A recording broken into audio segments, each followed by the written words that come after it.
ಈಗ ಕಾರ್ಯದರ್ಶಿ ಅವರು ತಮ್ಮ ವರದಿಯನ್ನು ಮಂಡಿಸು. ಸಭಾಧ್ಯಕ್ಷರೇ, ಮಾನ್ಯ ರಾಜ್ಯಪಾಲರಿಂದ ಒಪ್ಪಿಗೆಯನ್ನು ಪಡೆದಿರತಕ್ಕ ವಿಧೇಯಕಗಳ ಪಟ್ಟಿಯನ್ನು ಸಭೆಯ ಮುಂದೆ ಮಂಡಿಸುತ್ತಿದ್ದೇನೆ. ಸನ್ಮಾನ್ಯ ಅಧ್ಯಕ್ಷರೇ, ನಿನ್ನೆ ನಾವು ಪತ್ರ ಕೊಟ್ಟಿದ್ದೀರಿ, ನಿಮಗೆ ಗವರ್ನರ್ಗೆ ಅಗೌರವ ಆಗಿದೆ ಅಂತ ಪತ್ರ ಕೊಟ್ಟಿದ್ದೀನಿ. ತಾವು ನಿನ್ನೆ ಇದೆಲ್ಲ ಮಾತಾಡಿದ್ಮೇಲೆ ಕೇಳಿದ್ಮೇಲೆ ನಾನು ರೂಲಿಂಗ್ ಕೊಡ್ತೀನಿ ಅಂತ ಹೇಳಿದ್ದೀರಾ, ಇವತ್ತು ಕೊಡ್ತೀನಿ ಅಂತ ಹೇಳಿದ್ದೀರಾ. ಅದಕ್ಕೆ ಸ್ವಲ್ಪ ಅವಕಾಶ ಕೊಡಬೇಕು. ಇಲ್ಲ ಈಗ ರಾಜ್ಯಪಾಲರಿಗೆ ಒಂದು ಕೆಲಸ ಹೇಳಿ. ಸನ್ಮಾನ್ಯ ಅಧ್ಯಕ್ಷರೇ, ನಿನ್ನೆ ಗೌರವಾನ್ವಿತ ರಾಜ್ಯಪಾಲರ ಬಗ್ಗೆ ನಿನ್ನೆ ಗವರ್ನರ್ಗೆ ಅವಮಾನ ಆಯ್ತು ಅಂತ ನೀವು ಇಲ್ಲಿ ಈಗ ಇವರಿಗೆ ಅವಮಾನ ಮಾಡ್ತಿದ್ರಿ. ಮಾತಾಡ್ಲಿ ಅವರು ಪ್ರತಿಪಕ್ಷ ನಾಯಕರು ಆಯ್ತು. ಈಗ ಒಂದು ಪ್ರತಿಪಕ್ಷ ನಾಯಕ ತಾವು ಹೇಳಿದ್ದೀರಿ. ಇಲ್ಲ ಅಧ್ಯಕ್ಷರೇ, ಒಂದೇ ನಿಮಿಷ. ಆರಾಮ್ಸೆ ಈ ಅಧಿವೇಶನ ಏನ್ ಬಿಲ್ಗಳಿಲ್ಲ, ನಿಮ್ಮ ಮೇಲೆ ಒತ್ತಡ ಇಲ್ಲ, ಆರಾಮ್ಸೆ ಮಾಡಿ ಕೂಲಾಗಿ. ಎಲ್ಲದರಲ್ಲೂ ಅರ್ಜೆಂಟ್ ಆಗಿದ್ರಿ, ಇದು ಅರ್ಜೆಂಟ್ ಇಲ್ಲ ಏನೇನು. ಅದರಿಂದ ಇಲ್ಲ ನಗ್ನಾಗ್ತಾ ಬಂದಿದ್ದೀರಾ, ನಗ್ನಾಗ್ತಾರ ಹೋಗ್ಬೇಕು ನೀವು ಇವತ್ತು ಪೂರ್ತಿ. ಅಧ್ಯಕ್ಷರೇ, ಒಂದೇ ಕೆಲವೇ ವಿಚಾರ. ಈಗ ನಾವು ಗೌರವಾನ್ವಿತ ರಾಜ್ಯಪಾಲರನ್ನ ಬಹಳ ಗೌರವದಿಂದ ತಾವು ಹೋಗಿದ್ರಿ, ಬ್ಯಾಂಡ್ ಓಡಿಸಿ ಬ್ಯಾಂಡ್ ಸೌಂಡ್ ಎಲ್ಲ ಮಾಡಿ ಕರ್ಕೊಂಬಂದ್ರಿ ತಾವೆಲ್ಲರೂ ಕೂಡ. ಅವರು ರಾಜ್ಯಪಾಲರ ಭಾಷಣವನ್ನ ಎಷ್ಟು ಹೇಳಬೇಕು ಅಷ್ಟು ಹೇಳಿದ್ದಾರೆ, ಕೊನೆಗೆ ಜೈ ಹಿಂದ್ ಅಂತ ಹೇಳಿದ್ದಾರೆ. ಹೋಗ್ಬೇಕಾದ್ರೆ ನೀವು ಜೊತೆಲಿ ಬಂದಂತ ಅಷ್ಟು ಜನ ನೀವು ಕರ್ಕೊಂಬರೋವಾಗ ಗೌರವಿತವಾಗಿ ಕರ್ಕೊಂಬಂದ್ರಿ. ಹೋಗ್ಬೇಕಾದ್ರೆ ನೀವು ಯಾರೂ ಅವ್ರ ಬೆಂಬಲಕ್ಕೆ ಬರಲಿಲ್ಲ. ಯಾರು ಹೇಳಿದ್ದು? ನಾನೇ ಹೇಳ್ತಾ ಇದ್ದೀನಲ್ಲ, ವಿಡಿಯೋ ನೋಡಿ ಅಧ್ಯಕ್ಷರೇ. ನೀವು ದಾಖಲೆ ನೋಡಿನೇ ಮಾತಾಡಿ. ಇಲ್ಲಿ ವಿಡಿಯೋ ನೋಡಿ. ಇಲ್ಲಿ ಹರಿಪ್ರಸಾದ್ ಅವರು ಹೇಳಿದ್ದಾರೆ, ನನ್ನ ಬಟ್ಟೆ ಎಲ್ಲ ಹರಿದಾಕ್ಬಿಟ್ರು ಅಂತ.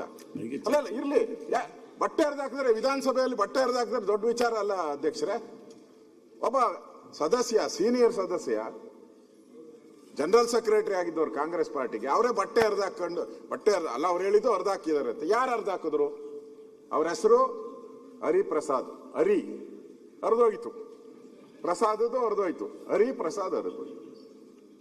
ಅವ್ರ ಬಟ್ಟೆ ಹರಿದೋಯ್ತದೆ. ಅದನ್ನ ರೆಸ್ಪಾನ್ಸಿಬಿಲಿಟಿ ನೀವು ಯಾರು ತಗೊಂಡ್ಬೇಕು? ನೀವೀಗ ಅವ್ರ ಅಧಿವೇಶನಕ್ಕೆ ನೀವೇನಾನ ಅಲ್ಲಿ ಹೋಗಿದ್ರೆ, ಮೇಲ್ಮನೆಗೆ ಹೋಗಿ ನೀವು ಕೂತ್ಕೊಂಡಿದ್ರೆ ಅಲ್ಲಿನ ಸಭಾಪತಿ ಆಕ್ಷನ್ ತಗೊಬೇಕಾಯ್ತು.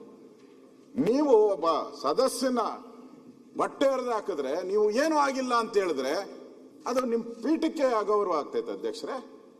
ಹೌದು, ಬಟ್ಟೆ ಅವರು ಮೀಡಿಯಾದಲ್ಲಿ ಹೋಗಿ ಏನ್ ಮಾತಾಡಿದ್ದಾರೆ ಗೊತ್ತೇನು?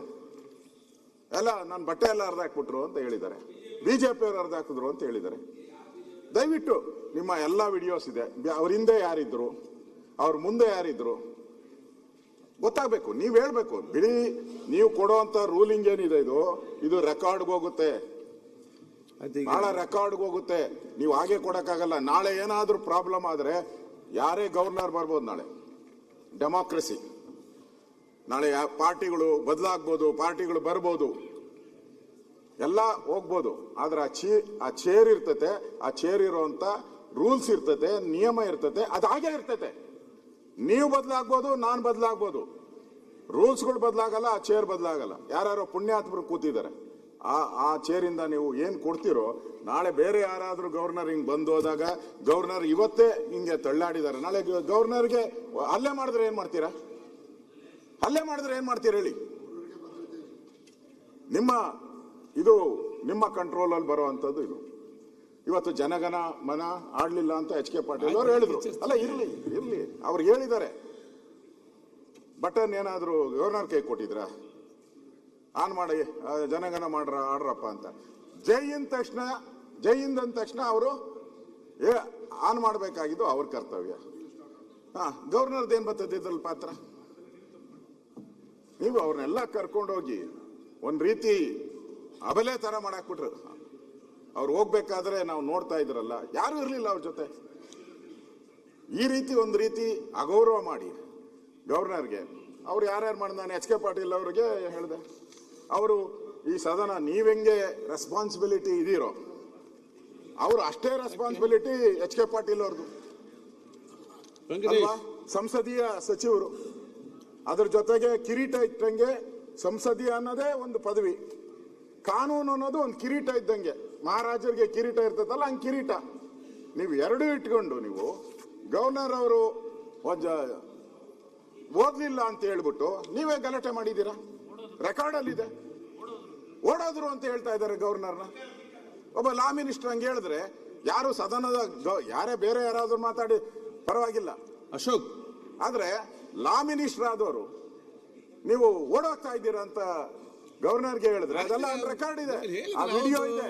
ಅದರಿಂದ ಇಲ್ಲಿ ಈ ತರ ಸಂಪ್ರದಾಯವನ್ನ ನಿಮ್ಮ ಅಧ್ಯಕ್ಷತೆ ಎಲ್ಲ ಆದರೆ ನಾನು ಹೇಳಿದ್ದೀನಿ, ನೀವು ಅಧ್ಯಕ್ಷರಿದ್ದೀರಾ ಈಗ, ನೀವೇ ಇರ್ರಿ, ನಮ್ದೇನು ಅಬ್ಜೆಕ್ಷನ್ ಇಲ್ಲ. ಆದ್ರೆ ನೀವು ತರಾತುರಿ ಇದ್ದಂಗೆ ಕಾಣ್ತಾ ಇತ್ತು ಅಲ್ಲೋಗಿ ಕೂತ್ಕೊಳಕ್ಕೆ. ಹೋಗಿ ಪರವಾಗಿಲ್ಲ, ನಮ್ದೇನು ಬೇಜಾರಿಲ್ಲ. ನಾವು ನಿಮ್ಮನ್ನ ಹೆಲ್ತ್ ಮಿನಿಸ್ಟರ್ ಆಗಿ ಹಿಂದೆನೂ ನೋಡಿದಿರಿ, ನೀವು ಮಾಡಿರೋ ಕೆಲಸನೂ ನೋಡಿದಿರಿ, ನಮ್ದೇನು ಬೇಜಾರಿಲ್ಲ. ಆದ್ರೆ ಇಲ್ಲಿ ಕೂತಿರೋವರೆಗೂ ನೀವು ಸಭಾಧ್ಯಕ್ಷರೇ, ಆ ಗೌರವ ಇದೆ ಎಲ್ಲರಿಗಿಂತ. ಇಲ್ಲೆಲ್ಲ CM ಕೆಳಗಡೆ ಕೂತಿದ್ದಾರೆ, ನಾನು ಕೆಳಗಡೆ ಕೂತಿದ್ದೀನಿ. ನೀವು ಮೇಲೆ ಚೇರ್ ಏನ್ ಹಾಕಿದ್ದಾರೆ ಅಂದ್ರೆ ಮೇಲ್ಪಂಕ್ತಿ ಹಾಕೊಡ್ಲಿ ಅಂತ ಹಾಕಿರೋದು. ಮೇಲ್ಪಂಕ್ತಿ ಹಾಕ್ಲಿ ಅಂತ, ಇಲ್ಲ ಅಂದ್ರೆ ನಿಮ್ಮನ್ನು ಅಲ್ಲಿ ಹಾಕ್ಬೇಕಾಯ್ತು. ಕೆಳಗಡೆನೆ ಹಾಕಿದ್ರೆ ಏನ್ ಸಮಸ್ಯೆನೇ ಇರ್ತಾ ಇರಲಿಲ್ಲ.